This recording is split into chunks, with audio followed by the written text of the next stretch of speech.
In Maple Grove, local coaches are celebrating what they now call the best softball and baseball facility in the state. City leaders and the Osseo Maple Grove Athletic Association celebrated the completion of Gleason Fields, Maple Grove's signature baseball and softball facility. The nearly $15 million project took years and a variety of partners to make happen. What's different about this ball field compared to others in the city is it has artificial turf instead of natural grass, so weather shouldn't have as big an impact. And state-of-the-art LED lighting will also allow for more night games. One parent wrote, "We have one of the largest associations in the state, and yet we have some of the most mediocre facilities in the state." He was right. We did. We don't anymore. And it's not just the ball field experience that's improved. Gleason Fields also has a new playground, more pickleball courts, and for the wintertime, a new sledding hill and expanded hockey rink. A megachurch with several locations in Minnesota is setting up a permanent home in Maple Grove. Maple Grove City Council approved plans this week for River Valley Church to build its newest campus. The 34,000 square foot building will be built on a vacant plot at Arbor Ridge Parkway and 101st Avenue. The main auditorium will have enough seats for 600 people. The church currently hosts its services at the Whirly Ball Twin Cities Entertainment Center. Council member Rochelle Johnson said she got several concerned calls about the project, but she felt good about it moving forward. I'm confident that this is a really good plan and that our infrastructure in this area in quadrant of Maple Grove is probably going to be better than it is anywhere else in the city. Maple Grove is currently building a new roundabout at Arbor Ridge Parkway and 101st. Pickleball players in Maple Grove are one step closer to swinging their rackets at new indoor courts. The Maple Grove City Council approved a liquor license for Pints and Paddle this week. The restaurant entertainment complex is going up off 610 in Maple Grove Parkway in the Grove Shopping Center. Plans for the 33,000 square foot facility include 10 indoor pickleball courts, a self-serve beer hall, and a restaurant. The owners expect to start hiring staff members after the 4th of July holiday weekend. After 15 years, nearly $500,000 and countless hours of work, a park restoration project in Robbinsdale is officially complete. Crews installed an interpretive sign at Graeser Park Wednesday afternoon. The sign details the history of the park and MnDOT's work to restore it to its former glory. The installation of the sign effectively marks the end of the restoration, which also included rebuilding picnic tables and restoring the iconic beehive fireplaces.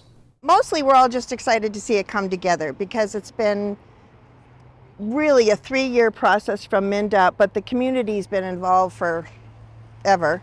A grand opening celebration featuring the Robbinsdale City Band will take place on Thursday, July 6th at 6:30.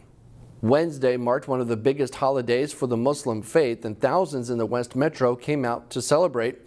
The Plymouth Community Center hosted more than 4,000 people for prayer services to honor the Muslim holiday of El-Adha, also known as the Feast of the Sacrifice.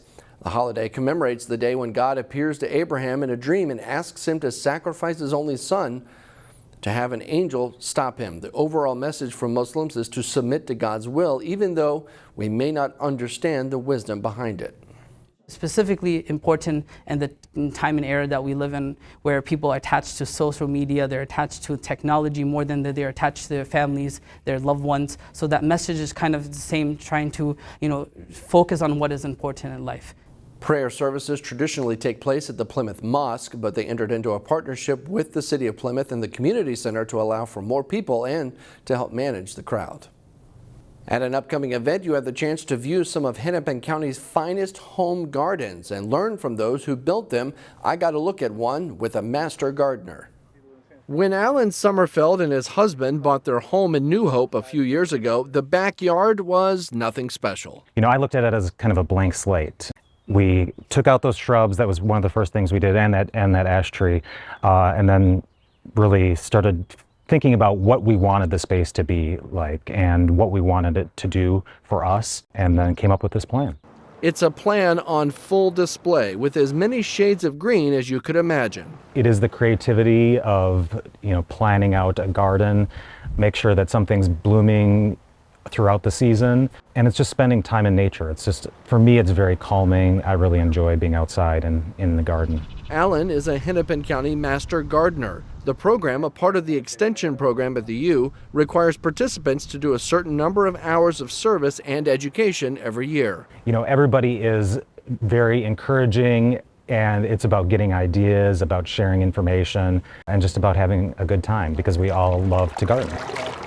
And they love to show off those gardens. Alan's home is one stop out of 9 on the Learning Tour coming up on July 8th. We as Master Gardeners take our research-based information that we have and really try to educate the public about horticulture, and we want to make our communities better because of that. He will explain to the hundreds of participants how his garden flourishes in the shade of the giant maple tree. I don't get a lot of the showy, flowery plants that you would if you had a lot of sun in your yard.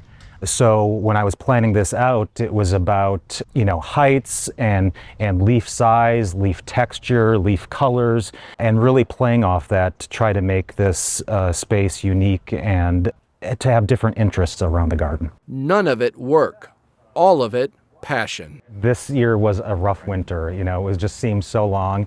And, you know, as a gardener, yeah, I wanted to get out there. I want to be digging in the dirt. I wanted to be planting stuff. So I'm glad that summer's here and that we have this opportunity to show off the garden. There are still tickets available for the tour. We have a link at ccxmedia.org for you to find out more.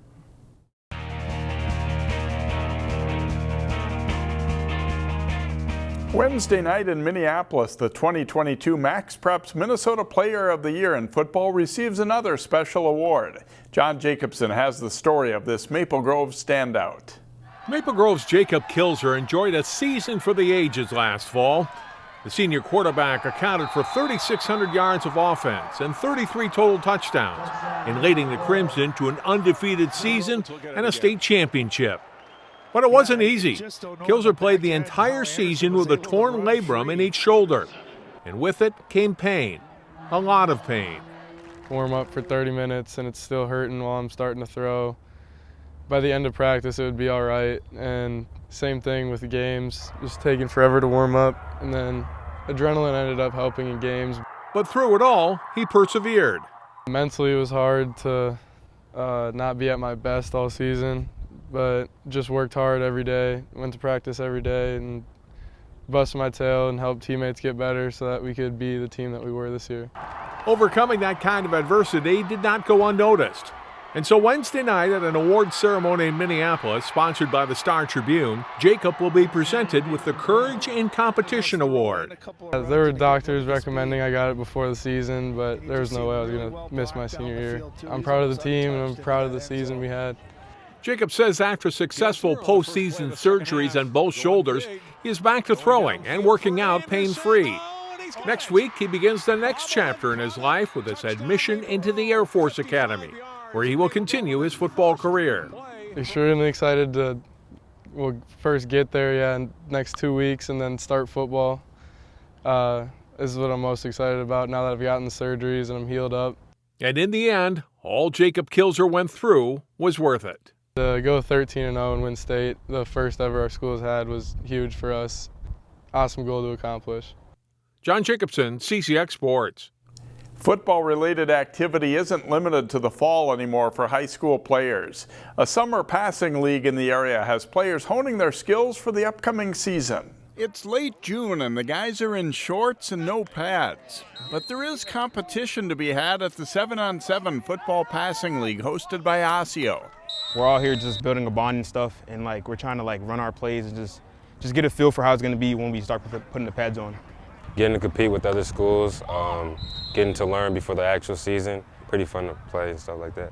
Yeah, it's fun to get out here, a lot of workouts and stuff like that, but to get out here and play different opponents and see different looks, it's good. I think it's just an opportunity for the boys to get together and just gel as a unit, work on communication, coverage skills, just route concepts. At the end of the day, what we really want to do is see who wants to compete. Some teams are more run-heavy when the actual season rolls around in the fall. It's still an important thing, though, to get the passing game down and maybe lobby your coach to throw more in season. Yeah, we kind of like tell stock like, hey, look, receivers, we can catch the ball now. Let's throw the ball a little more. And we always like joke about it. And he's like, okay, let's see something 7-on-7, and we could show that over to the season. We do run the ball a good amount, but it is good out here to get passing down, routes crisp. Just that QB wide receiver connection is really good. You get to learn how to run your routes better and just how to do certain things in the personnel. But yeah, it's pretty fun for running backs. The 10-team league includes all 3 District 279 teams, Osseo, Park Center, and Maple Grove, along with other local teams Hopkins and Providence Academy. Besides skill work, it also helps identify leaders heading into the varsity season. You know, 5:30 is a warm-up. Who's going to get the boys going? Creating opportunities for them to lead, creating opportunities for guys to see who are the emotional leaders, who are the vocal leaders, what is it, you know, what happens in that last drive when there's a minute left. And it's now a key piece of the summer season as football teams ramp up toward fall. The league continues through late July with no games this coming week due to the blackout period for high school athletes and coaches. Find more prep sports games and highlights at ccxmedia.org and follow us on social media.